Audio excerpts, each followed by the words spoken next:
ഇന്ന് നമുക്ക് പെട്ടെന്നൊരു മീൻ പീര വയ്ക്കാം. അതിലേക്ക് കാന്താരി, ചുവന്നുള്ളി, ഇഞ്ചി, വെളുത്തുള്ളി ഇതിൻ്റെ കൂടെ തേങ്ങയും കൂടി ആഡ് ചെയ്ത് കുറച്ച് മഞ്ഞൾപ്പൊടി, അതുപോലെ തന്നെ കുറച്ച് മുളക് പൊടി. നമ്മൾ കാന്താരി എരിവിന് ഇട്ടിട്ടുണ്ട്, പച്ചമുളകാണെങ്കിലും യൂസ് ചെയ്യാം.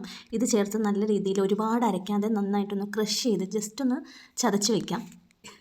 ഇനി നമുക്കൊരു പാൻ എടുത്തിട്ട് അതിലേക്ക് കുറച്ച് എണ്ണ ഒഴിച്ചിട്ട് അതിലേക്ക് നമുക്ക് ഈ ചതച്ച് വെച്ച് ഇത് ആഡ് ചെയ്ത് കൊടുക്കാം.